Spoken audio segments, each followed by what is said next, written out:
Like, I believe my depression is feeling what it's feeling, but I also believe in the goodness. I believe that there is goodness. Even if I cannot see it, I have to hold on to that faith and that hope that outside of this, like, I need something to tether me outside of this depression into reality. Like, no, life is sad and it's also good. Life is not all pain and suffering, even when it feels like it. When you're in that depressive state, it feels like everything sucks. Everything is bad and you cannot see. It's like you're blind. You cannot see, you cannot feel. Words fail you because it's not really about the words, right? It's about the feeling. Just remember that will pass. It will pass. Maybe not today, maybe not tomorrow, maybe not next week, but it will pass. Just keep breathing and keep living. Hello, beautiful people. My name is Alicia Renice, and I'm so happy that you are here. I have a question for you. What makes your life worth living? I'm thinking about this question because I struggle with depression and anxiety, and sometimes that question is hard to answer because I don't have an answer sometimes. Sometimes life doesn't feel like it's worth living because I'll feel despair or I'll feel hopeless or sad, just like, what's the point? Like, tired. There's a lot of energy that is put into trying to feel joyful when you are depressed, right? And sometimes when those things don't work, it can kind of feel like, what's the point? It's all over. Just give up, right? But I don't want to give up. I don't want to die. I think for a lot of people who struggle with depression and suicidal ideation, they don't want to die. They just want the pain to stop. And I've been doing an exercise recently answering this question, what makes life worth living? And the way that I answer is different every time that I come to the page and answer that question. But it keeps me in hope. It keeps me in the energy of hope and joy and reflecting on things that do make this life beautiful. Life can be hard. Life can be heavy. It can be complicated and depressing. Very, very depressing.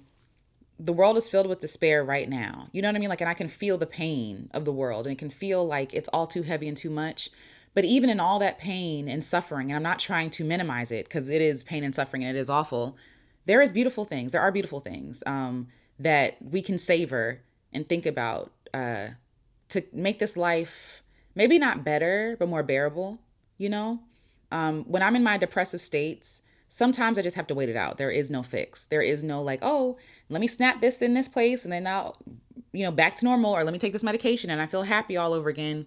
That's not how that always works. And sometimes I need to engage like with my joy and engage with my hope and engage with my depression because my depression is not evil or wrong. It just is. You know what I mean? It's just something. It's just something that I have. And I look at my depression as a person, and my depression can have a lens that kind of filters everything through a depressed lens, for lack of better words. Like, it can funnel things and be like, oh, here we go. Like, it's almost like my little Eeyore. My depression can be Eeyore, like, oh, here we go again, da da da.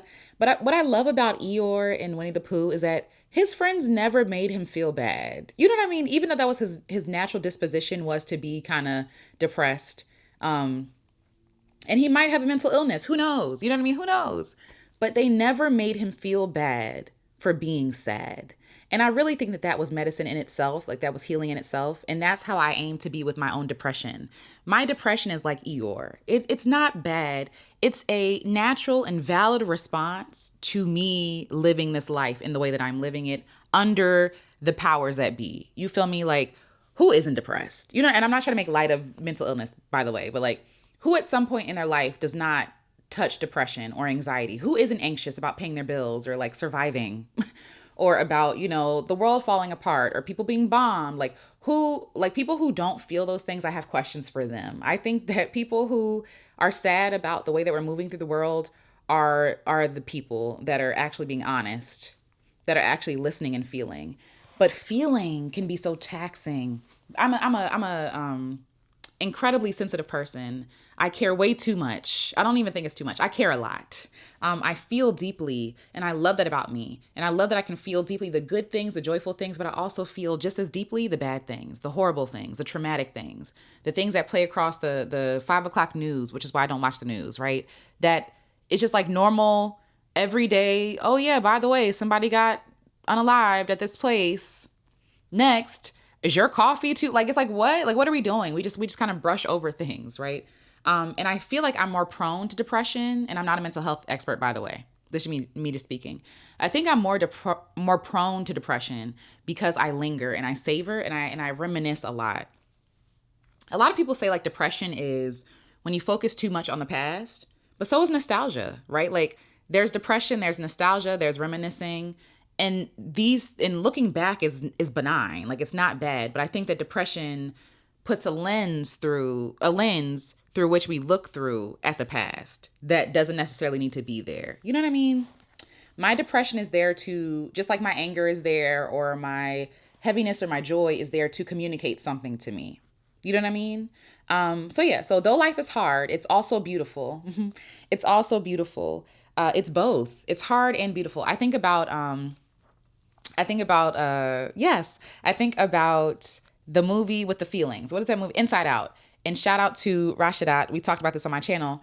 But like, you know those parts where she was remembering the memories, like the core memories, and they were all like, at some point it was like just yellow, just blue, like very separated things, right?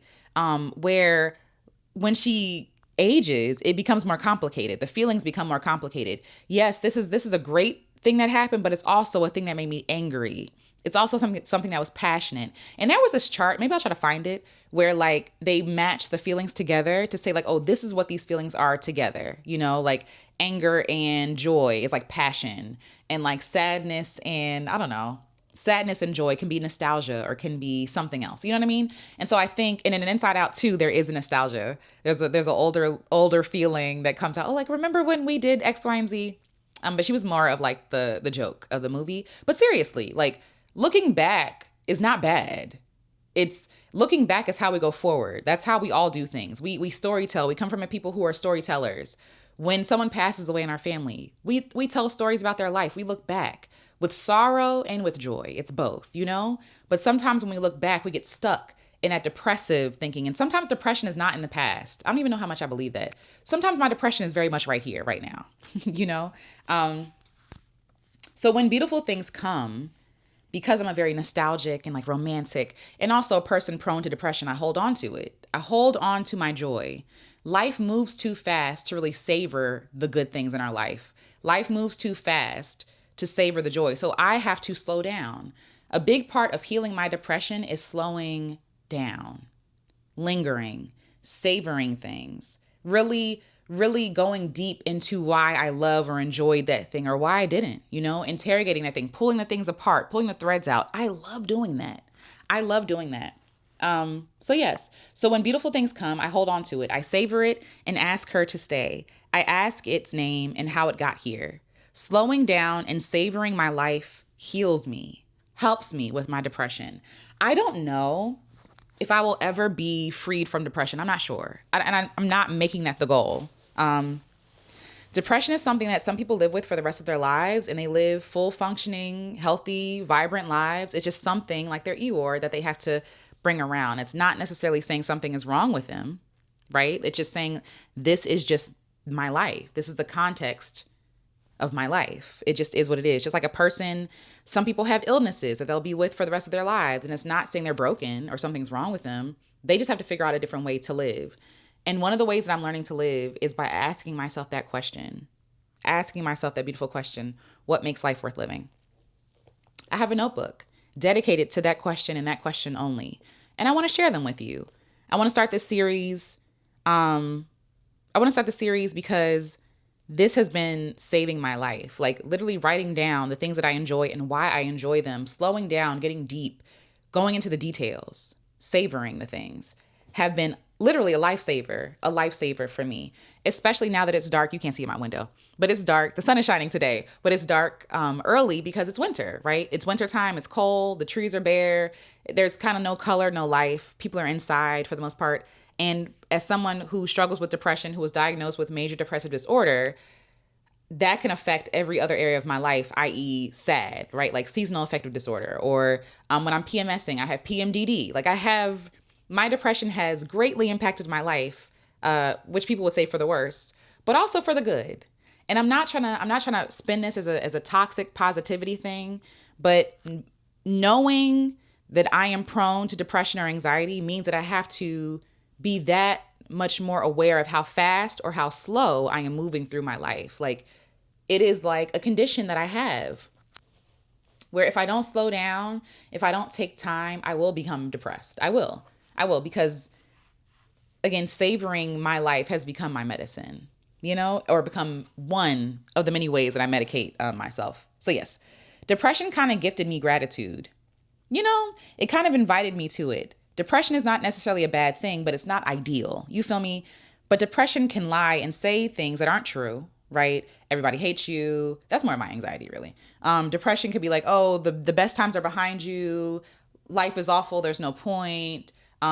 Sometimes my depression feels like apathy, which is very, very dangerous for me. It's not really, or unfeeling. It's like an unfeeling feeling. It's like a numbness. When I'm a very deeply feeling person, I know that something is wrong when I feel empty or numb or like, what's the point, And then I go into gratitude. I go into this notebook and I read what I wrote down to remind myself, oh yeah, okay, this life is worth living. There are some things that bring me joy, and I can get some ideas to like for activities I can do in real time to bring myself more joy, to get that feeling again, So yes. So they say depression is living in the past, but so is nostalgia. So is gratitude, So all I'm doing is just changing my perspective. I'm just changing the lens. I'm still looking back. But the lens is changing from that depressive lens, like despair and everything is awful. And sometimes everything is awful. Like leave room for that too. Don't force yourself to be somewhere you're not.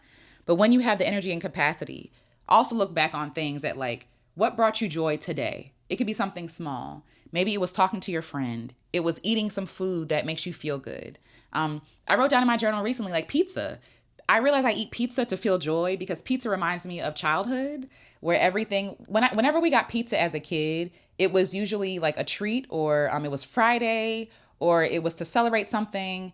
I remember being a kid with the reading competition. I don't know if y'all remember that, but like back in the day, if you read a certain amount of books over the summer, you would be gifted a free personal pan pizza from Pizza Hut, right? So these pizza being associated with rewards and love and accolades and being seen, right? And being enough.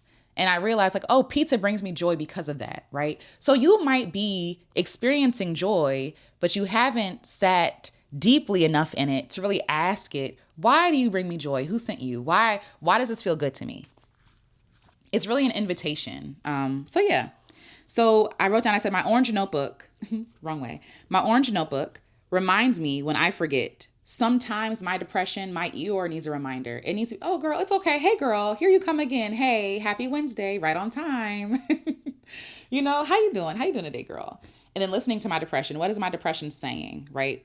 And I can listen with empathy and love and without actually believing it though, right? Like I believe my depression is feeling what it's feeling, but I also believe in the goodness. I believe that there is goodness. Even if I cannot see it, I have to hold on to that faith and that hope that outside of this, like I need something to tether me outside of this depression into reality. Like, no, life is sad and it's also good. It's not saying that depression is not real. Please don't misunderstand me. But also our depression needs that love, needs that downtime, needs to cry, needs to lament, right? And then also when depression is ready, we can also remind our homegirl, right? Hey girl, remember these good, beautiful things? Remember these good, beautiful times? Remember how this makes us feel? So yes, it helps me, this exercise, this question, helps me to practice presence, helps me to be in my real life, helps me to be in my body, in the moment, like feeling the thing, experiencing the thing. When I eat my favorite food, how does it feel in my mouth? How does it taste? What's the smell? What does it remind me of? How does it make my body feel to eat it? Like being in the moment slows me down. And I realize like as a person who is embracing slow living as medicine, slow living really is the medicine. I don't know. I feel like I'm repeating myself, but seriously, like slowing down, all the things I've said before in all the videos and all the podcasts, all the things, all the writings, slowing down really is loving to myself and even loving to my depression. I think about how my depression knocks me off of my butt, right? Often when I'm depressed, good luck. You know what I mean? Like, and I can be so depressed sometimes I don't want to get out of bed. I don't want to wash my face. I don't want to brush my teeth. I force myself to do it because I don't want cavities. You know what I mean? But the energy is just not there. I brush my teeth, wash my face, get right back into bed. And that's okay. That's me doing what I can do that day. And I celebrate that. I celebrate the ability to even recognize I'm not okay. I'm going to honor that, right? But the world would want us just take the happy pill, girl, and come to work. Just take the happy pill and just do the things that you know you need to do. When my body is asking for me to slow down, when my body is saying, hey, this is too heavy, how would we treat a friend who's depressed? Get up, girl, get out this bed. Maybe. But hopefully not. Hopefully not. Hopefully we're listening to our friends. We're listening to what's ailing them. We're listening to what's causing them distress in the first place, right? We're kind. We're gentle. We're thoughtful. We are patient with our friends when they are not feeling well. Let's move it from a mental illness. When your friend has the flu, right? Are you telling your friend to get out of bed and get to work? If you have been indoctrinated, maybe, right? Like if you're in survival mode, maybe. But yeah, like in a perfect situation, right? In the best of circumstances, we would not tell our friends to work beyond their limits. Your body needs to heal. Your body needs its energy to heal itself from this flu. In the same way, that's how depression works, right? Like our body, our mind needs time to heal. It needs things to heal. It needs softness, time, space, movement sometimes when you don't feel like moving. Because sometimes medicine, let's be clear, sometimes medicine is not fun to take. Tylenol does not taste good. I don't care what flavor you put on that thing, stop it. It's nasty. Robitussin is gross, right? But it's necessary to heal our bodies. I don't know if that's true, by the way. I'm just saying that because that's what they say. But we do things we don't want to do to heal ourselves all the time, right? When we're sick, we don't want to eat, but we need food for fuel. Our cells need fuel to heal ourselves, right? We need to help our body. In the same, when we're depressed, we don't feel like doing anything, but sometimes we have to force ourselves and our bodies to do something it doesn't want to do to make it better. And this exercise is something that has less resistance, because maybe I can't get up and exercise, but I can journal. Maybe I can't get outside and breathe some air because it's cold as I don't know what, and I don't feel like putting on no tights and no sweats and no t-shirt and no hoodie and no coat, right? Like, and no socks and snow boots, but I can journal. I can make a voice note. I can do something, and this is my something that I want to share with you. Yes. Okay. So so it helps me to practice presence, right?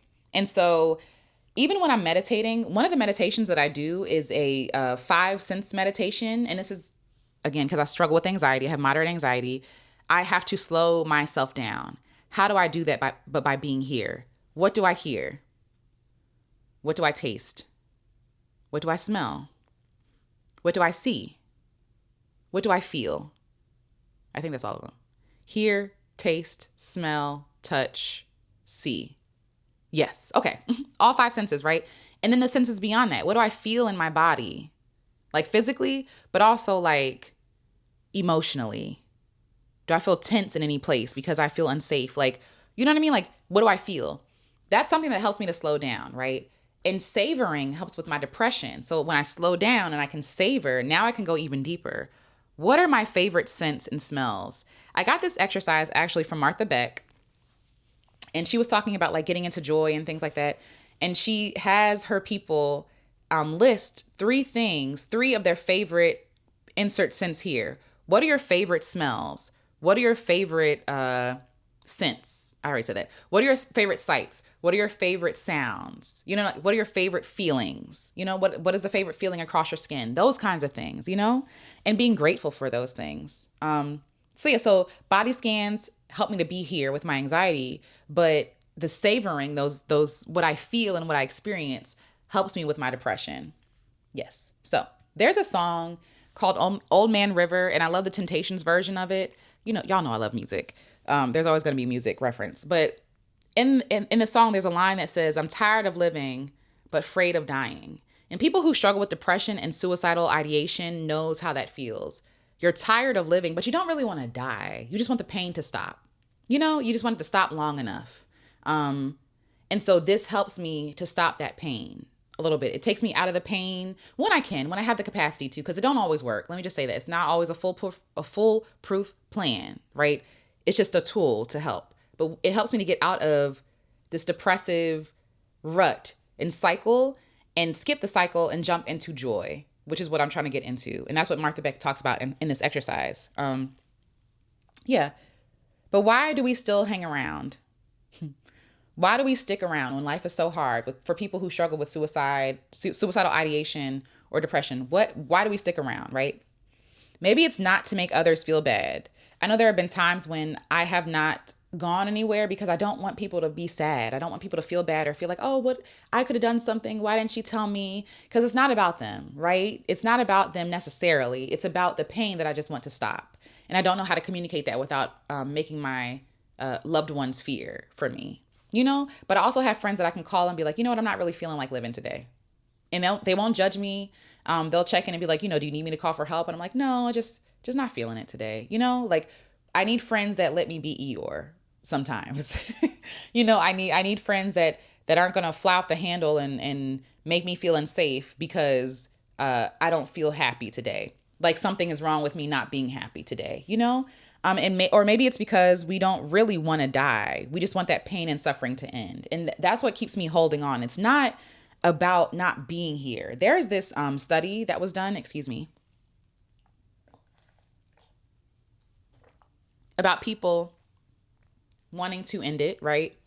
And halfway through, some of them realized, you know what? Death is not really what I want. It's not really the answer. I thought it was, and now that I'm on my way here, it's not really what I want. You feel me? And I feel like we all get there at some point. It's not that we want to die. We just want hope. We want to live. We want to live, and we want to live with joy, and we want to feel safe, and we want to feel supported and seen, and we want to feel joy. We want to touch joy. In this exercise, what makes life worth living allows me to touch, but also bathe myself in joy, like lather myself up in joy. With things that bring me joy, because what brings me joy might not bring you joy, and that's fine. But I'm really excited about this series because not only is it going to help me with my mental health as I work through the winter, okay, as it gets dark and cold and dreary, but hopefully this offers hope to someone else too. Like, oh, wow, maybe I never thought about that before. Maybe I never thought about why I love pizza, or maybe I never thought about why I love hot baths. You know what I mean? Why I love this song, what the song reminds me of. I really want to help people to slow down, and I can only do that by example, not by theory, but by example. And I want to be that example. This exercise reminds me that it's not all pain and suffering. Life is not all pain and suffering, even when it feels like it. When you're in that depressive state, it feels like everything sucks. Everything is bad, and you cannot see. It's like you're blind. You cannot see, you cannot feel. Words fail you. Because it's not really about the words, right? It's about the feeling. Yeah. Just remember that will pass. It will pass. Maybe not today, maybe not tomorrow, maybe not next week, but it will pass. Just keep breathing and keep living, right? Even within the suffering, there is also beauty. So going back to that inside out example of those little orbs that are different colors. So yellow is joy, blue is sadness, red is anger, green is disgust, and purple is fear, I think. And then inside out too, there's more emotions, right? It gets more complicated. But I think that's beautiful. The human experience is so beautiful. Yes, things are depressing. And at the same time, things can be depressing and joyous. Things can be bittersweet. Like that's how complicated. There is no black and white in the human experience. There is no only joy, only suffering, only sorrow. Like even when I'm having a joyful experience, as time winds down, I get sad because, oh, I'm about to leave my friends, or, oh, I'm about to leave something I really love. You're bowling and you're happy, and then you get to the last frame and it's like, dang, I'm sad that we have to leave, right? Like there's grief, right? There's always everything wrapped up and tied together. And this exercise helps me to be able to add nuance to that sadness and that sorrow and that suffering. There's also beauty. There is also hope. There is also love, and there is also fulfillment. And this is the first episode of What Makes Life Worth Living, but I'm not going to list anything today. This is long enough and good enough. I want to open this question up to you. What makes life worth living for you? What keeps you here? For those who may struggle with depression or SI, or those who may not. What keeps you around? What keeps you motivated, going? What keeps you here? What keeps you coming back? Like, what fulfills you? What brings you joy? What ignites the fire in your belly? And it doesn't have to be work. It doesn't have to be work. It could be the sunrise. That brings me joy. That when I'm going through my darkest nights of depression or anxiety, like when I feel like I can't breathe, when that sun comes over the horizon, I can breathe again. I made it. I made it another day, like Or it can be laughter. I love laughing with my friends. That is one of the reasons why I'm still alive. I love to laugh. I love to laugh, and I'm friends with the funniest people on the planet. And our jokes are so nuanced and they're so deep. I love the storytelling even within the jokes. I love the honoring of each other within the jokes. I love it. Like, I love hot baths. I love the feeling of warm water on my body. Like, it could be something as simple as that. It could be the joy of learning something new. I love learning new things. That makes me happy. But yeah, for you, what keeps you here? What makes your life worth living? Keep living, keep breathing. I'm going to play my song for you one breath at a time, because that's how we live. One breath, one movement, one choice, one decision, one reflection at a time. Tethering us into joy when we feel despair, tethering us into nostalgia, right? When we feel hopeless, when we feel like we will never experience joy again. Nostalgia is there to remind us, well, joy was there that time. For sure, it can happen again.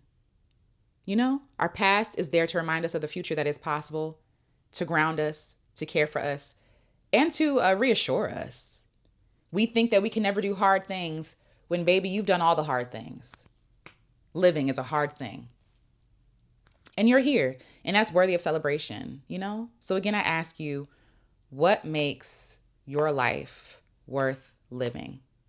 I will talk to you in the next episode. Until then, keep living, keep loving yourself, keep loving each other. Listen, I am happy that you're here. Thank you for staying. Thank you for being here. We need you. We feel you missing. Thank you for being here. Mwah. Much love. I'll talk to you in the next one. Bye. One breath at a time, I'm breathing. One breath at